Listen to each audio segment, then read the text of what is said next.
So you guys now know exactly how to use an iPad in the cockpit. At least that's how I do it.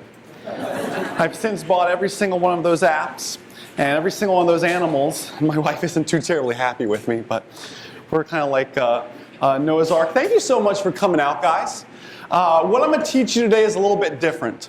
My name is Jason Shapper, by the way, and I'm going to show you guys how I use an iPad in the cockpit. I'm going to let you guys be a fly on the wall in this case. So what we're going to do is we're going to go into this. I don't know the weather. I haven't checked it ahead of time. It's really pretty outside, though. And we're going to kind of plan a flight and work through that together. We'll fly, let's leave Lakeland, and let's head back to Ocala, where I'm from. It's where our flight's going to be. I'm not going to show you, hey, look at this cool feature of ForeFlight. Did you know Garmin Pilot did this? That's not what I'm about. And quick disclaimer, I've paid for all my apps, not endorsed to use anyone in any which way. I use what I like best, what I find works best for me. So this isn't like, look at this cool feature thing. This is practical how to use it in the cockpit. And that's what we're really going to explain. So you might be wondering, who is this guy, Jason, in front of me that looks like he can barely grow a beard? Which is a very true statement. I shaved on Sunday last time. So I'm getting old though, guys.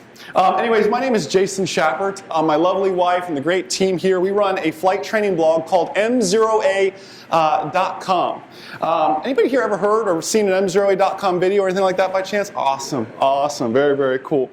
So we are really kind of the first to pioneer the use of cameras externally mounted for the purpose of flight training. What a cool way to show somebody a steep turn when you're looking out in the wing and you can really see that 45-degree of bank.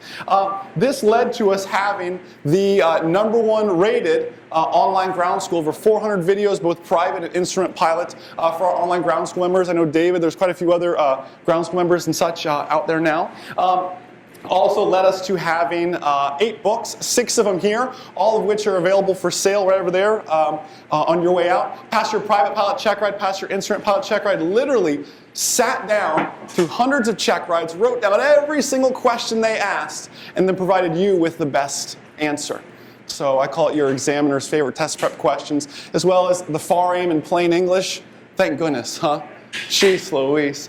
This also led to us having the aviation seminar at sea. Now on to our 3rd annual, actually, where we go to Airport Beach in St. Martin. Brave people hang on the airport fence and get blasted as the airplanes go by. So right now you're wondering, how could this one guy do all this stuff? Well, the truth is I have a wonderful support team. This is myself and my lovely wife, Ashley, and get ready for this. This is Prop, Rudder, and Strut. And the dogs are Pedo and Magneto. We have a very aviation-themed household. Ashley's told me when it's time to have children, I'm not in charge of naming them. But who likes the name Bernoulli? Has that got a good little jingle to it? That was kind of my thought process on that. So I have a quick little clip I want to share with you guys on really what an iPad is not. And then we're going to get to the flight planning segment of this real quick here. You know, it's true. When you've got something that completely exceeds your ability to understand it, it sort of becomes magical. And that's exactly what the iPad is.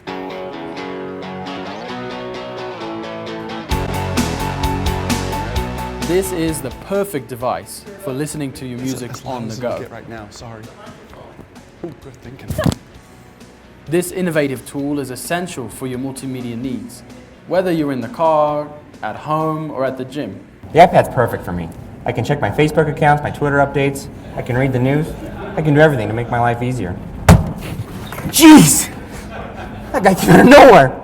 Through our extensive studies, we determined that this product has the capability to replace all other media resource devices. So how do I make a phone call? Well, you could email the person you're trying to get a hold of, or you could update your status on Facebook or Twitter. Oh, well, can I take a picture of my grandchildren? You could use it to look at pictures of your grandchildren. Can I print the emails that my granddaughter sent me?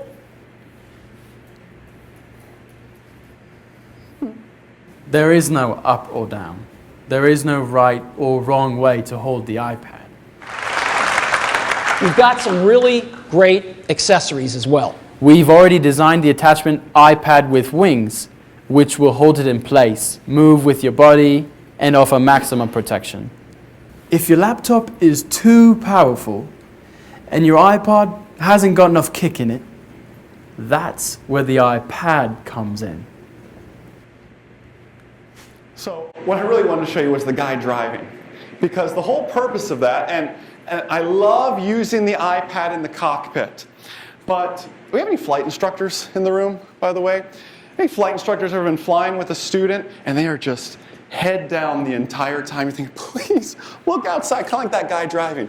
He's just driving along, not paying attention. Listen, a point I want to make across before we get to this flight planning and kind of showing you guys some stuff. A big point I want to get across is the iPad is an awesome tool. And I use the word iPad generically, really tablet. I don't care if you use Android, it really doesn't matter.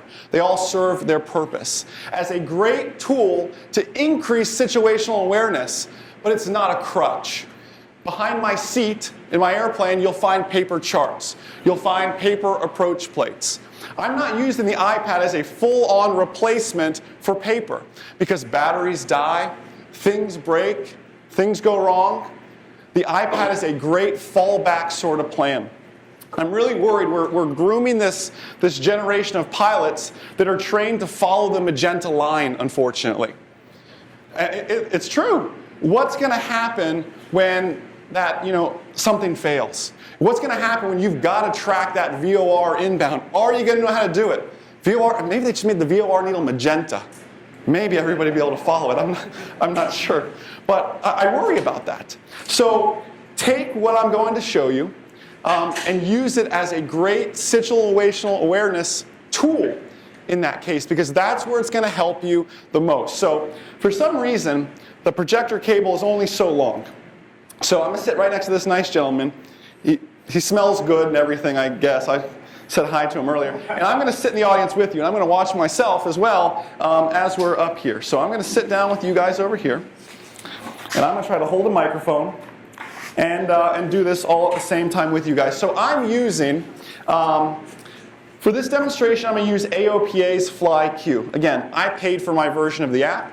I have no dog in the fight, no bias to anything. ForeFlight is a great app. FlyQ is a great app. Garmin Pilot, WingX, it doesn't matter. What I want you to do is I want you to pick an app and I want you to stick with it. How about that?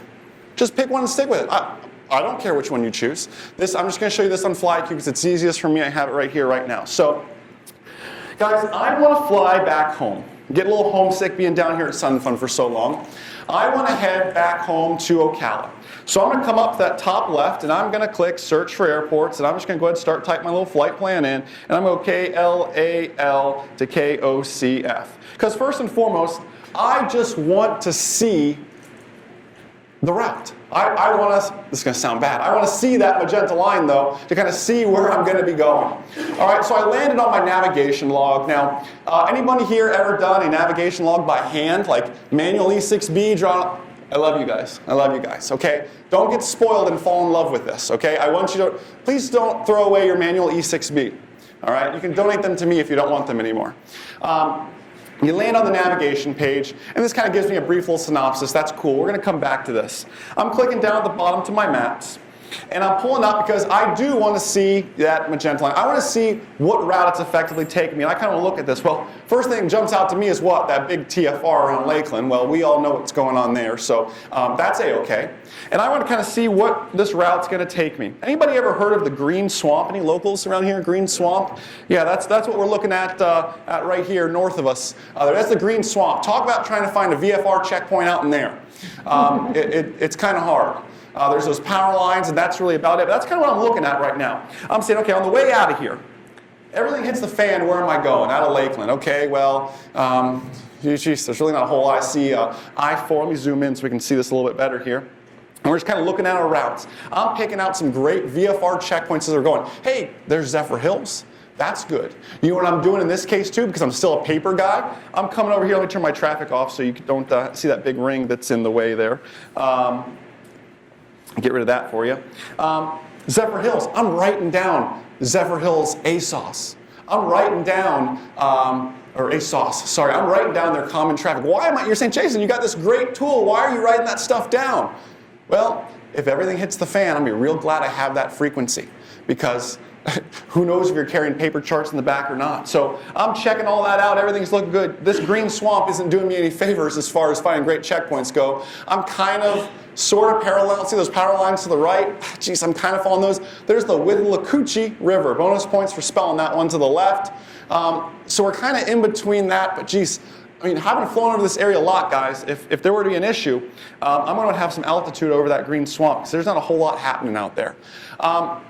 I'm looking up, there's kind of some small roads. I mean, we're really kind of out in the middle of nowhere here. The chart kind of zooms out of that tack there for a bit. And we start to get some civilization. That lake that runs kind of perpendicular, just right in my course, that's called Lake Panasofsky. Bonus for spelling that as well. Inverness to my left, Lake Tulsa, Apopka. So I got all these lakes, I got my checkpoints. My point of showing you this is what I do.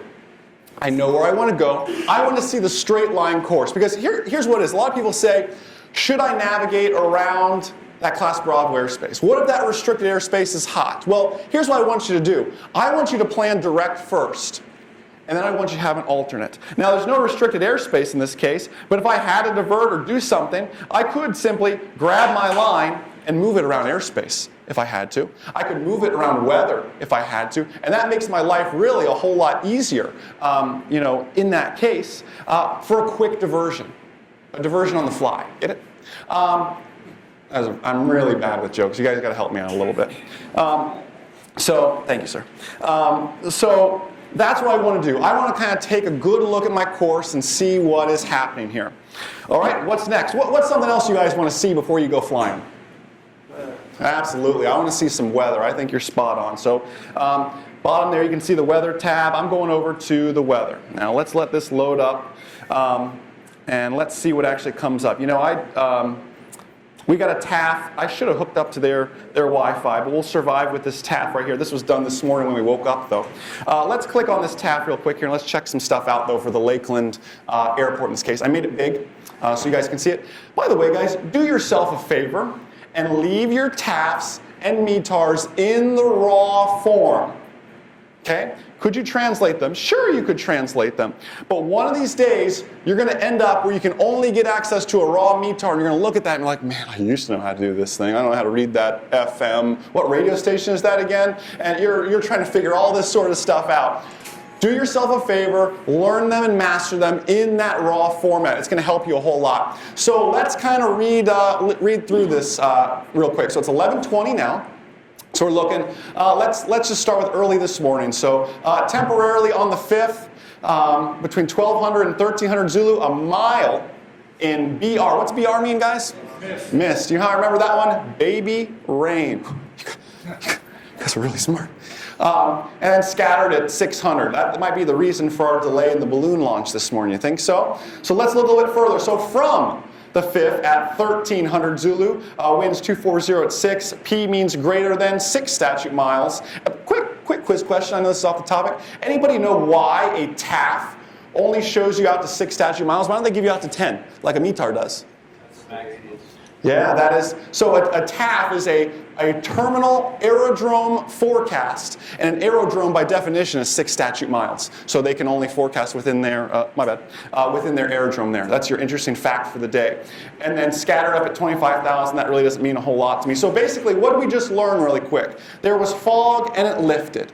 Welcome to Florida. Welcome to, most of the East Coast, this time of year. There's fog in the morning and it lifts. All the more reason to get your instrument rating, because the fog's going to dissipate eventually. So far, everything's looking good for our flight as far as that goes. I wish I could have pulled up some METARs for you guys. I'm sorry about that, but just to really show you the point of, this is what I'm checking out.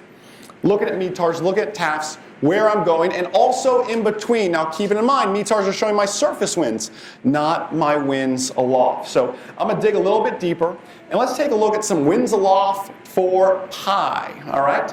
3,000, 6,000, light and variable. That sounds like my kind of day.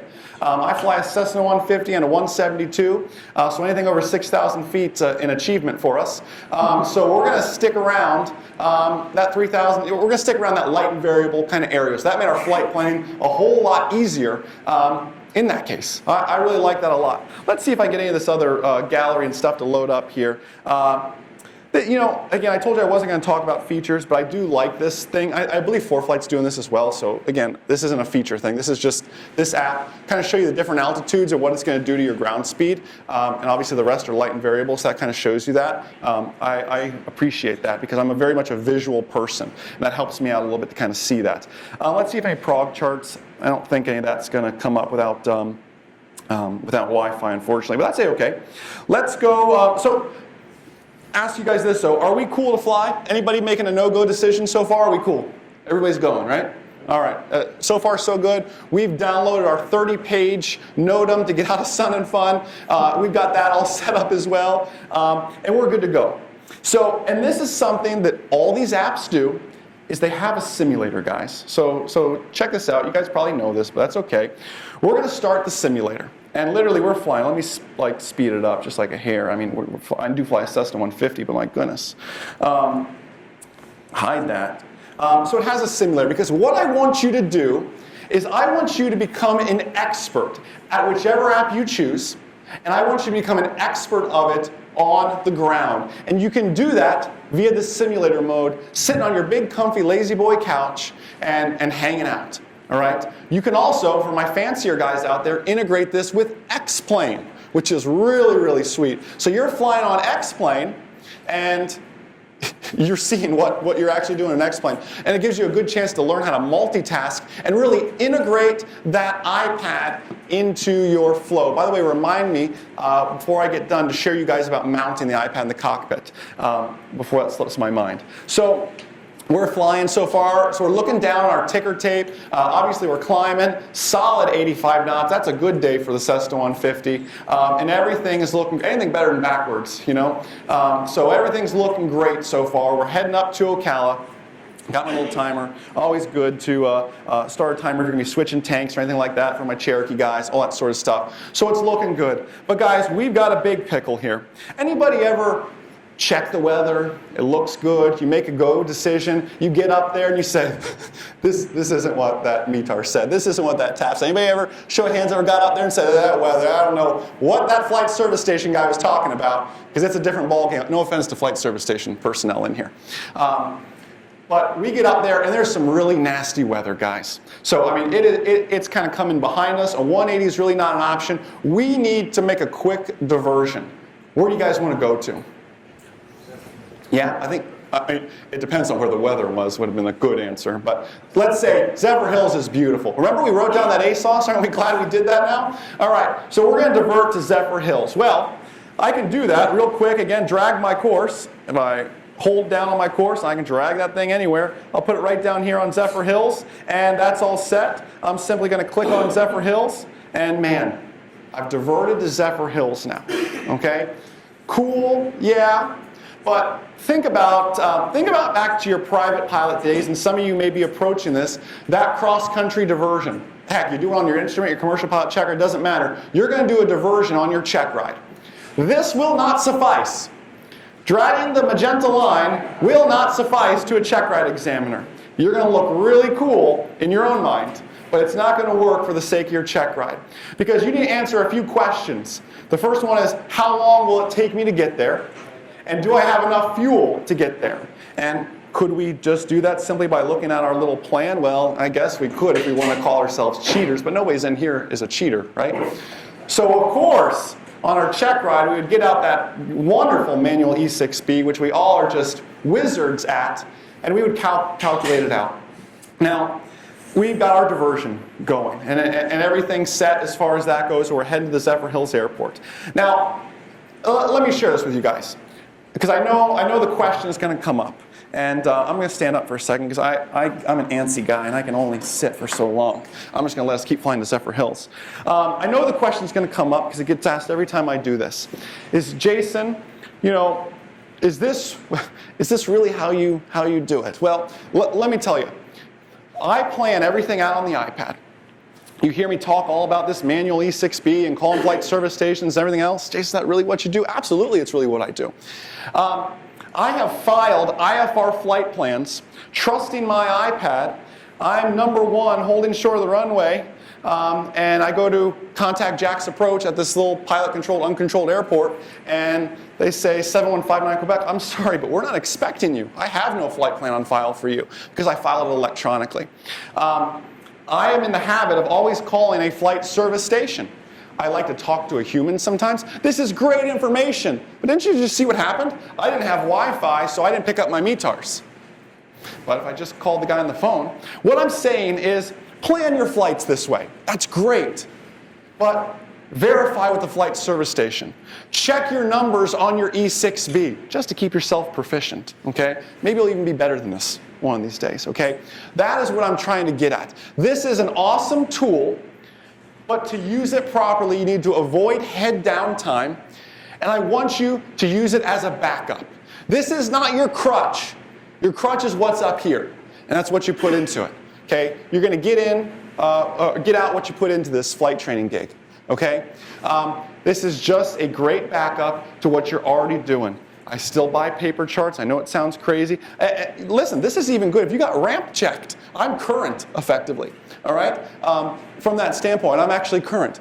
But I still keep those paper charts. I still have a backup because things fail and that sort of stuff. So I wanted to show you a few things like that. I want to talk real quick, too, about mounting the iPad in the cockpit. Then we'll kind of wrap it up, take some questions. Mounting the iPad in the cockpit. There's really, well, there's three ways to do it. It's whatever's up to you. There's to mount it on your knee. I use a iPad knee board. I use the iPro Aviator. It's just the knee board I use. There's no bias in that or anything like that. iPro Aviator is what I use. It's a good product. They have a nice metal one. I appreciate that. There's also the yoke mount. However, I probably shouldn't say this because the people at RAM are very, very nice, but literally 2 weeks ago, we were flying to the Bahamas. I was flying to the Bahamas to shoot a video for you guys, by the way, to show you how to fly to the Bahamas, the things I do for you guys. Jeez. I was flying to the Bahamas. I got a brand new iPad mini yoke mount. This is going to be so sweet. This is going to look so good in the videos. Everyone's going to love that. I click it in there. I heard a few extra clicks, and my screen literally cracked. I'm like, okay, that's not good. And you know, it was just a little bit, it was clamped down too tight. Maybe the mold was made a little bit too tight. I don't know. But the people at RAM are very, very helpful. It's no bash against them. I'm just saying, be careful with that sort of stuff when you do that. Still looks like that too, unfortunately. I need to tell Ashley to get me another one. So, so there's yoke mounting. Now, here's my beef. That means problem.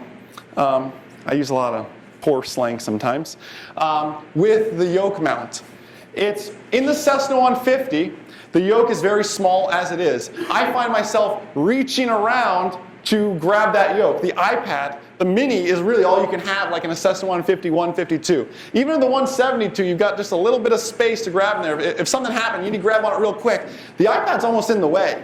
I'm an iPad mini guy, by the way, as well, just because in the kind of aircraft we fly, cockpit space is so limited, you know, sitting on your lap and everything else, it's so limited. The other option, and I do not advocate this unless you've got unless you're flying something bigger than what I'm flying.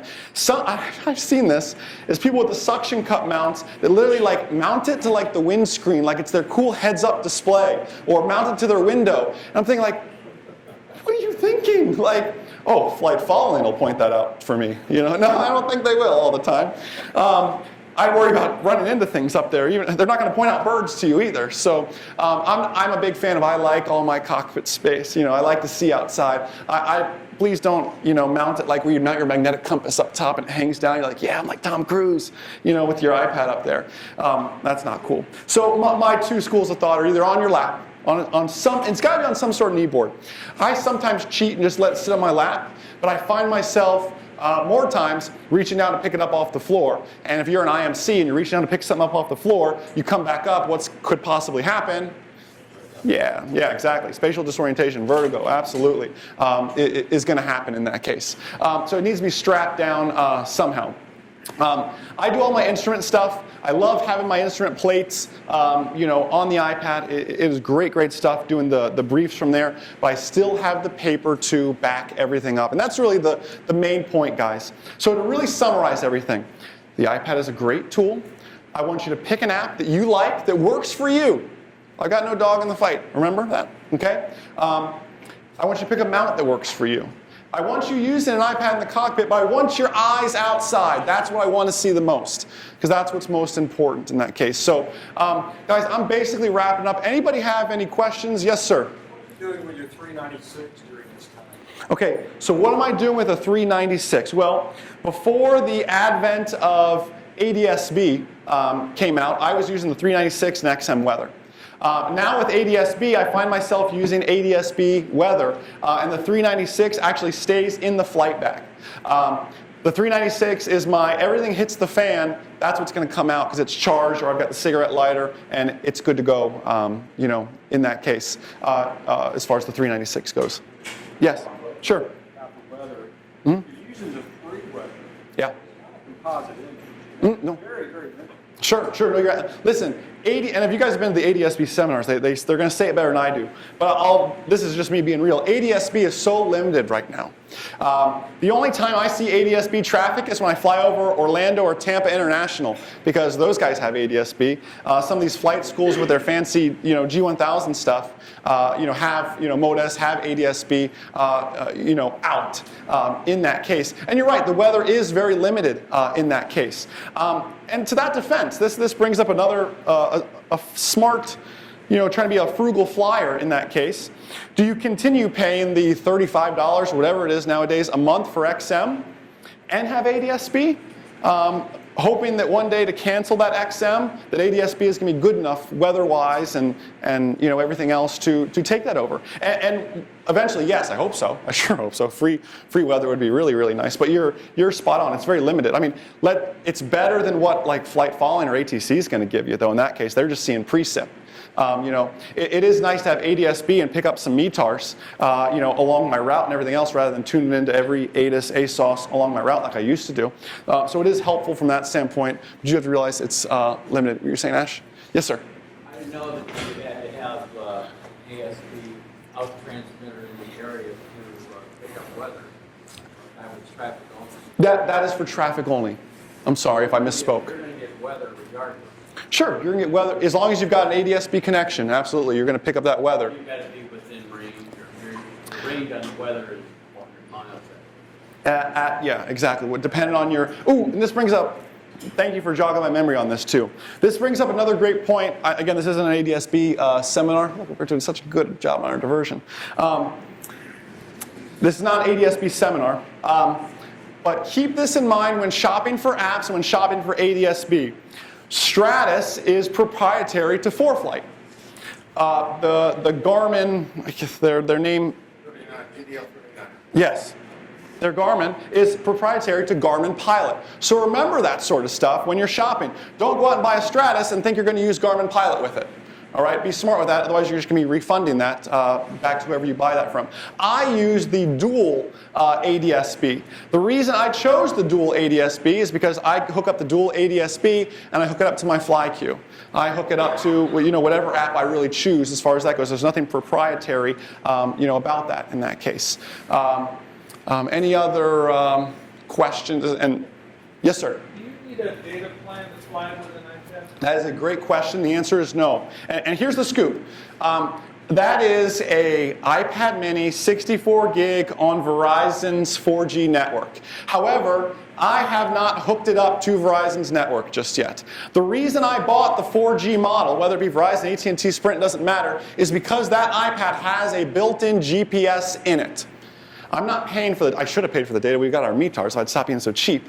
But I bought it because it has that GPS in it. So if I lost my ADS-B, which I'm also using as my GPS receiver, I still have the built-in GPS. I've used that built-in GPS at, we're like 35,000 feet in an Eclipse jet coming back from North Carolina one day. And I used just the built-in GPS and picked it up, which was sweet. I'm not saying that's going to work every time. I'm just saying it was sweet.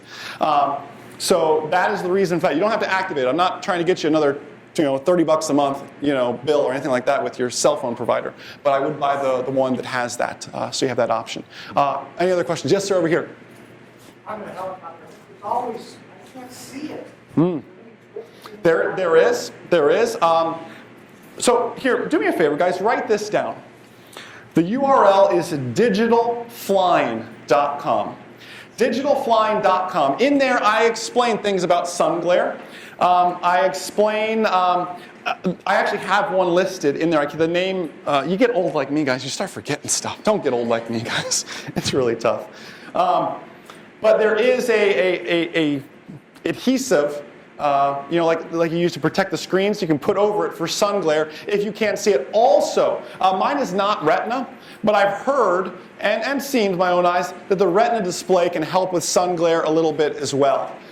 In that case, so the retina display can help with that, as well as getting that, I think it's sun shield, something like that. Regardless, digitalflying.com. It is a free ebook. All you do is enter your first name, your email, and I email it right over to you.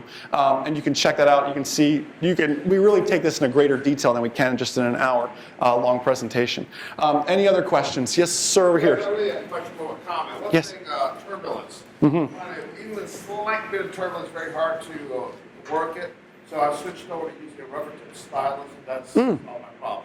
Interesting. But with a little bit of turbulence, oh boy, your finger. No, you're right, and it's funny you say that. We're already out of them now because they're so popular, but at Oshkosh we'll have some. We have MzeroA.com pens with that little stylus on the end, and the pen comes through it. Yeah, they're really cool, and everyone loves them for the iPad.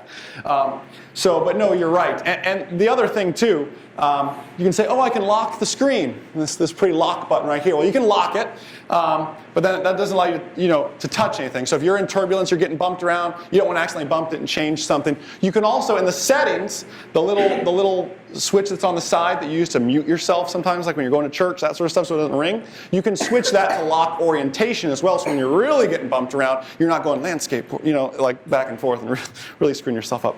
Questions? Yes, sir. My neighbor. Do you have a use for the reverse coloring in reference to glare or nighttime flying? I actually just used it recently. I'll put that up there so you guys can see what it looks like. I just recently used the nighttime mode, and it was cool. I mean, it's okay. It kind of looks like, I feel like I'm in the military and I'm doing some secret infrared mission right now, which is really cool. It's helpful. It's helpful because although there's not color, I know that this is a class echo transition area. Okay, I know that this is showing me, a Victor airway on my sectional chart. Just from looking at charts a whole lot, I know these little towers. I don't need to see the colors, as much when you look at stuff a whole lot. But In reference to glare and nighttime. glare, not so much. Nighttime, it absolutely helps because all you're doing is you end up blinding yourself. Half the time at night, because the contrast on this, and maybe there's an app that solves this, I don't know, but I can't get the contrast to go down enough. That's not, and I keep it on my lap, so it's just shining right up in my face. It's just not very helpful. What's that? I pushed the little contrast button right up top there. Handled that. Yes, sir, I saw your hand up. Nighttime mode, is that available in ForeFlight? Yes, ForeFlight has a nighttime mode as well, and it looks the same cool infrared military mode. Home button 3 times, says Caleb. Good. There you go. I like that. I believe it's also an iPad iOS feature. I don't know if it's strictly the app feature. Okay, interesting. Well, why don't we try it? How about that? Let's experiment. We're learning together, guys. 1, 2, 3. You have to be set. Oh, I gotta put it in my settings. Okay. It's in the settings though, I think. It's probably under like the accessibility or something like that. I got you. That's cool. Any other questions? Any other questions on the iPad or anything like that? You guys can always come up afterwards. We'll chit chat if you don't want to ask it out loud. That's cool. So guys, was there one over here you said, Ash? Oh, okay, gotcha, yeah. So guys, we have, remember all those books I talked about? We have all those books for sale, from everything from my private pilots, foreign and plain English, in-flight emergencies, The Secret to Perfect Landings. In fact, someone was just telling me about your landings today, and I got the secret for you. Don't think that just because you touchdown 3 times, 1 chance, that's your currency, okay? I'm just picking on you. I'm just teasing you. So we have all those books available back there. They're all show special at $20. You guys can check that out. Come up and say hi. Again, that URL was MzeroA.com to check that out. So guys, thank you so much for all you guys do. Thank you for checking this out. We're doing another in-flight emergency seminar just upstairs at 1, so here in just a little bit. So guys, enjoy the rest of your day, and most importantly, remember, the good pilot is always learning. Have a great day, guys. See ya.